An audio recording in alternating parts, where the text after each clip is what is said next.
ಈ ಚಳಿ ವೆದರ್ಗೆ ಬಿಸಿ ಬಿಸಿ ಖಾರ ಖಾರವಾಗಿ ಚಿಕನ್ ಮ್ಯಾಂಚೋ ಸೂಪ್ ಮಾಡಿಕೊಟ್ರೆ ಮನೆ ಮಂದಿ ಎಲ್ಲ ತುಂಬಾನೇ ಇಷ್ಟಪಡ್ತಾರೆ.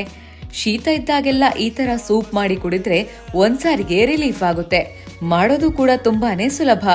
ಇದನ್ನ ಮಾಡೋದಕ್ಕೆ ಮೊದಲಿಗೆ ನಾನಿಲ್ಲಿ 3 ಚಿಕನ್ ಲೆಗ್ ಪೀಸ್ ತಗೊಂಡಿದ್ದೀನಿ. ಚಿಕನ್ ಬೋನ್ ಅಥವಾ ಬೋನ್ಲೆಸ್ ಯಾವುದಾದ್ರೂ ತಗೋಬಹುದು. ಆಮೇಲೆ 2 ಟೀ ಸ್ಪೂನ್ ಪೆಪ್ಪರ್, 1 ಈರುಳ್ಳಿ, ಸ್ವಲ್ಪ ಉಪ್ಪು, ನೀರು ಹಾಕಿ ಕುಕ್ಕರ್ನಲ್ಲಿ 2 ವಿಜಿಲ್ ಕೂಗಿಸಿದ್ರೆ ಆಯ್ತು. ಈಗ ಒಂದು ಪಾತ್ರೆಗೆ ಆಯಿಲ್ ಹಾಕಿ ಹೆಚ್ಚಿದ ಬೆಳ್ಳುಳ್ಳಿ ಹಾಗೂ ಶುಂಠಿ ಹಾಕಿ ಫ್ರೈ ಮಾಡಿ. ನಂತರ 2 ಹೆಚ್ಚಿದ ಮೆಣಸಿನಕಾಯಿ ಹಾಕಿ 1 ಈರುಳ್ಳಿ ಹಾಕಿ ಫ್ರೈ ಮಾಡ್ಕೊಳ್ಳಿ.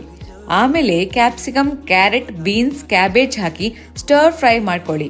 ಈಗ 1.5 spoon vinegar, red chilli sauce, dark soya sauce, 1 teaspoon pepper ಹಾಕಿ ಮಿಕ್ಸ್ ಮಾಡಿ. ನಂತರ ರುಚಿಗೆ ತಕ್ಕಷ್ಟು ಉಪ್ಪು ಹಾಕೊಳ್ಳಿ.